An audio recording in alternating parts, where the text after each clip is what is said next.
It's a question from Mario van Sneck from the Netherlands. Dear Swamiji, please can you explain about biomemory?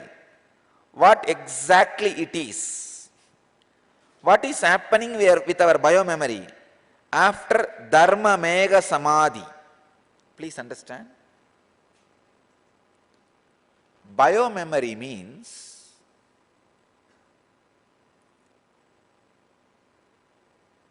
the part of your experience which becomes a solid particle in your muscles. Please understand. When you eat food, certain part of the food becomes blood, certain part becomes bone, certain part becomes bone marrow, certain part becomes your thoughts.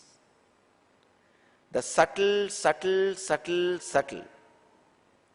Certain part of the food becomes blood, certain part becomes flesh, certain parts become bone, certain part bone marrow, certain part your thoughts. Same way, when you think or experience something, certain part of that experience become part of your blood. Certain part becomes your bone marrow. Certain part becomes your bone. Certain parts become a solid physical particle of your body. The memory or the experience which happens in you very strongly becomes part of your very biology is biomemory. Memory which becomes part of your biology is biomemory. Sometimes you can see when the depression or the fear becomes too much, you will see the whole upper body, what you think as you, becomes heavy and immobile, uncomfortable, don't know what to do. Especially when you are getting into some criminal activity or illegal activity, you will see the whole body resist. If you are getting into some activity which should not be done, you will see that fear. Biomemory means memory which became part of the biology. What is happening with our biomemory after Dharma Mega Samadhi?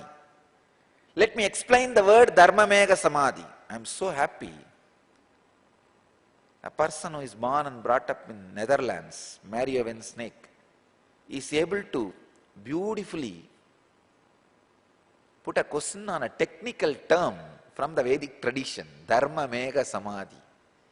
Exactly if I have to describe that word Dharma Mega Samadhi, the samadhi which happens to you by the intelligence awakened with the right understanding. For example, now I give you the right understanding that you are not the body, you are not the mind, you are beyond body and mind also. Understand? You are not just the body, you are not just the mind, you are something beyond the body and mind also. You are all pervasive. If I explain this to you very logically, your intellect clicks with it and intelligence gets awakened.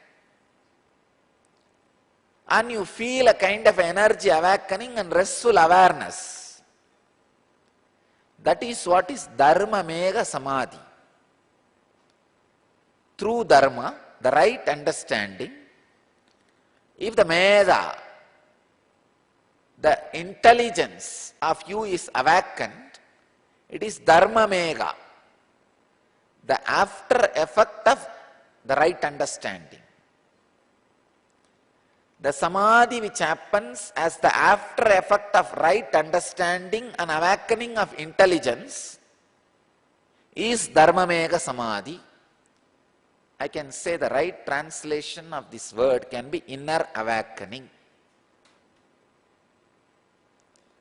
When the right understanding is awakened in you,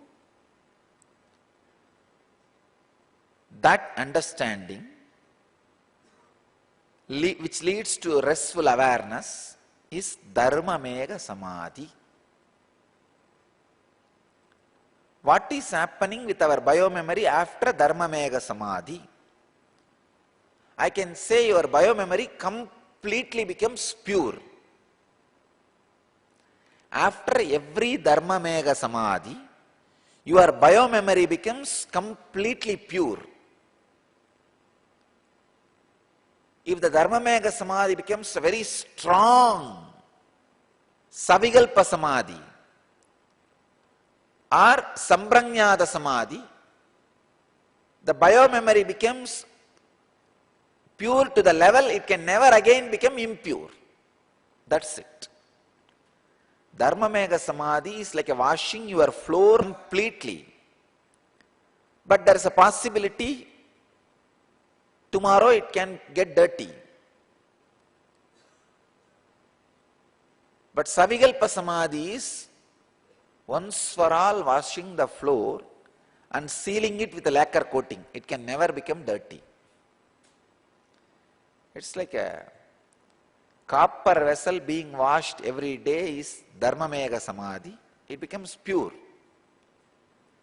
But gold coating it thickly so that it will never become impure is Savikalpa Samadhi. But processing it in such a way through an alchemy and making the whole part completely gold through the alchemy process is Nirvikalpa Samadhi. So, Dharmamega Samadhi purifies your biomemory. This is a question from Ma Nitya Sugandhi, New Westminster, Canada. My undying devotion and humble pranams to Swamiji. After your darshan at Bidadi, over 4 years ago, my whole body started shaking on and off. And it is still ongoing. I take this as a gradual Kundalini awakening. You are right. Especially customized for my physical and mental and nervous system. Am I right? Sugandhi, you are right. How long will this continue for? I can say, till you start experiencing stable levitation. See, when I say the word stable levitation, I mean, in Batmasana and Samana Mudra, your body should be able to raise 1 unit, be in the air for 4 units, and rest, relax for 1 unit of time. This is what is a stable levitation. Means, if you raise for 1 second, 4 seconds in the air, and 1 second landing. This is a stable levitation. Till you reach that stable levitation, the defined levitation, this shaking will be there. Ever since you came into my life, I have been blessed with a deep inner peace and contentment, detachment, love for each and every living being, fulfillment, clarity, etc. Swamiji, your virtual presence through my computer every evening in Canada at morning satsang is very much alive. You have often passed, especially for me in my reality, while talking to look deeply into my eyes, and without saying anything, I have resolved many of my problems. A few days ago, I had a very powerful experience. Your talk brought on, once again, a very deep yearning, and I started crying profusely. You stopped talking, looked at me with deep compassion, leaned forward, and projected out of the computer screen by about half an inch, not in physical form, but in kind of thin energy levels, one behind the other, and said very earnestly to me, it will happen, you will experience it. You will be led to a very high energy field, and it will happen. Swamiji, what did I ever to attract an incarnation of such high caliber like you? Thank you, thank you, thank you. If you did something and attract, it cannot be called as compassion. But just because of your yearning, if it is happening in your life, you did right thing, and Master is compassionate.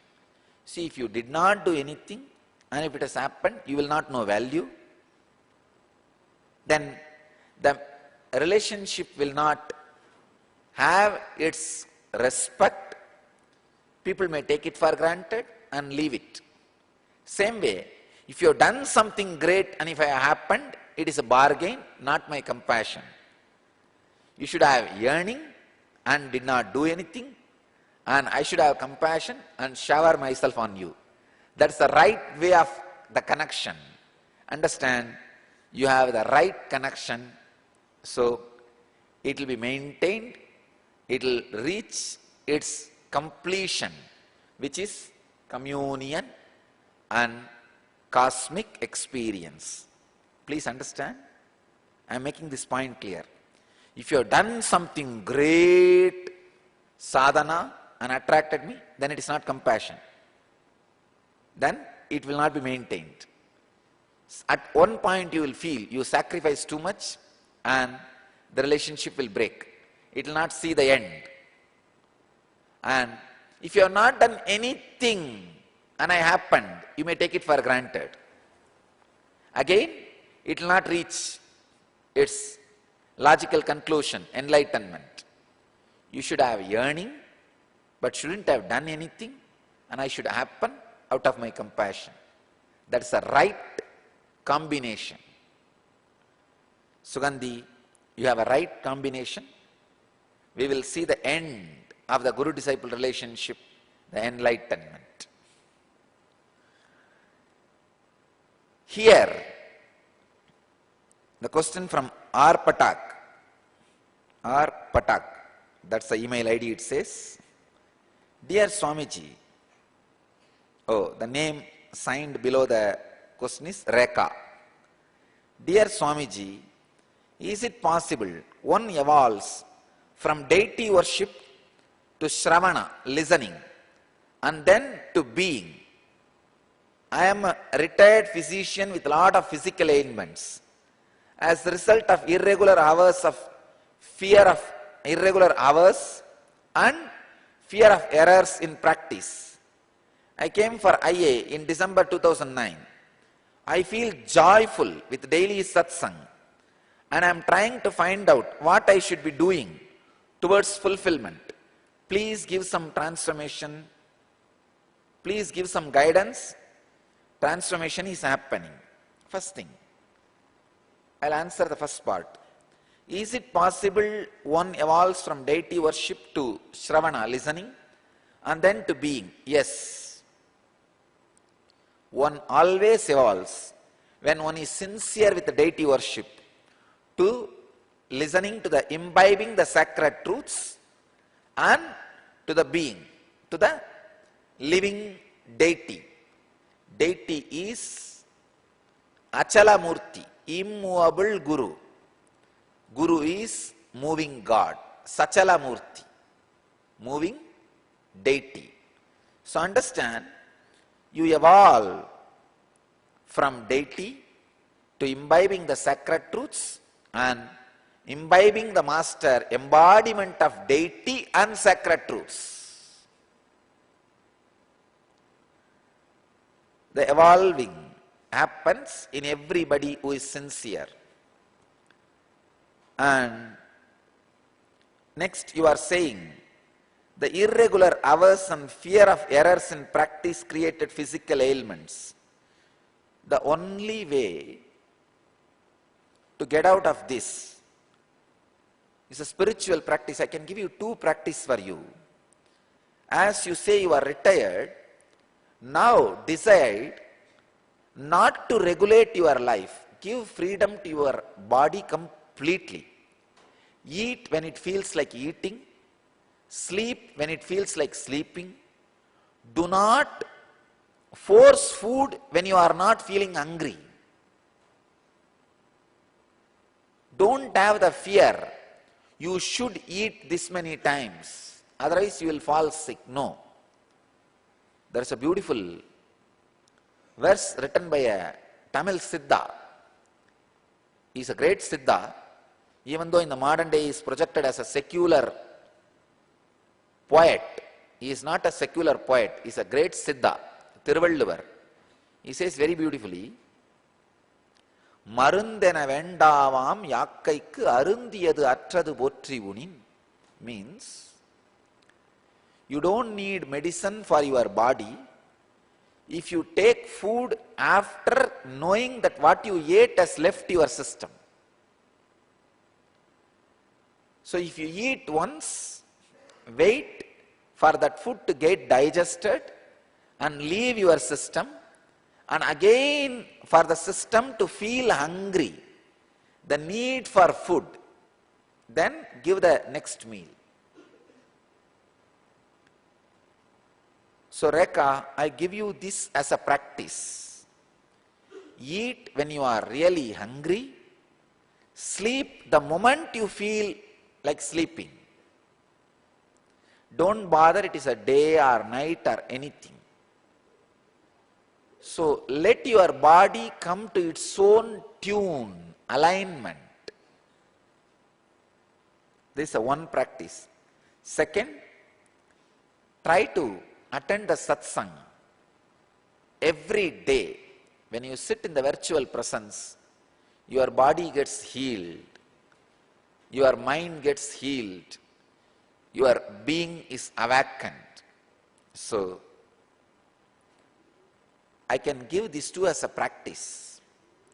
Eat only after the body feels thoroughly hungry.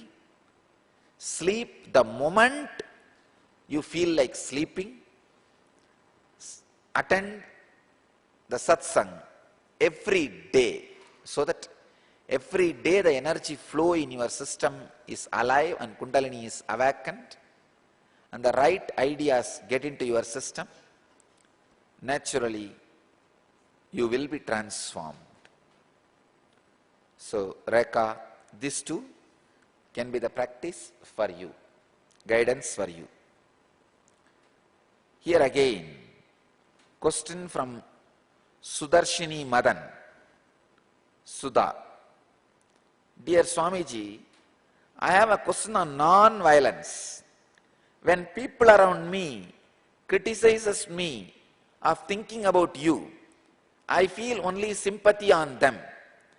But when they want to stop me completely watching your discourses or going to your satsangs, I cannot accept and handle them, finally ending with heated arguments. And my next day becomes fresh after I have your darshan.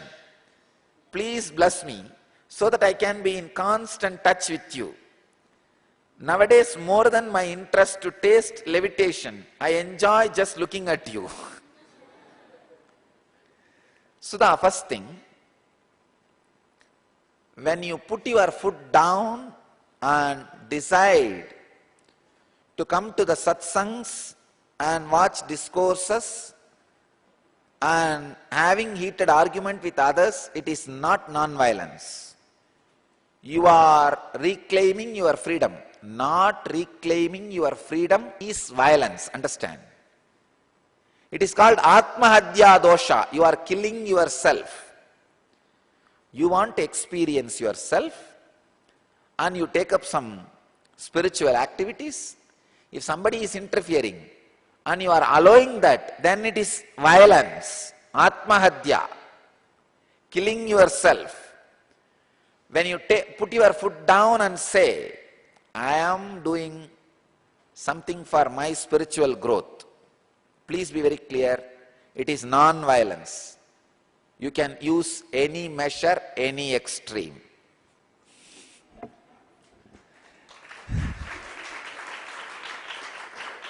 Ramakrishna says, see, Ramakrishna is such a non-controversial guru. He will always be socially polite, politically polite. He will never be controversial. Anything you ask him, no, go with the flow of the society. That is the way he will tell it. But he was asked a question by a disciple. If it comes to choosing between the spiritual growth and the parents or the family or husband or wife, what is the first priority? Ramakrishna says, no. Spiritual growth is first priority, dump everything else. Such a non-controversial guru, when it comes to this, he says, you have a freedom now. You have a freedom. You can dump parents, you can dump family, you can dump everything. Even I will be afraid to give this answer even now. I'll say, no, just be little okay, just adjust, be polite. Usually, I tell people, no, take care of family, be polite, when I don't trust their intensity. When I trust their intensity, I say, I think spirituality is the first priority. Now I tell you, be very clear. Let it be on record.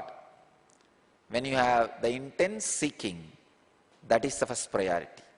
Everything else is not even second priority. Just dump it. So, by not fulfilling your spiritual things is violence. When you are putting your foot down and reclaiming your freedom to going for satsangs and discourses, for that what you do can never be violent. And don't even feel it's a heated argument. You trying to explain your part to them. You are not dragging them. If you drag them, then it can be called as violence. You are not dragging them. You are saying, I need to take care of my spiritual growth. Then it can never be violence. So, be very clear. Sudha, you are perfectly non-violent. You are established in ahimsa, and my blessings, you will be in constantly touch with me, and I'll be with you. Nowadays, more than my interest to taste levitation, I enjoy just looking at you. Enjoy that. You will experience levitation also. I have two kinds of people coming for satsang. One to listen to the satsang, another one to see satsang. I tell you, both will experience the result of satsang. So, surely this dove cannot listen. Then why is he here every day? To see the satsang. Whether you are here to listen or see or be, you will experience the highest experience. That is what is the power of satsang. I bless you all to achieve, experience, live, express, radiate, and share the eternal bliss. Nityananda. Thank you.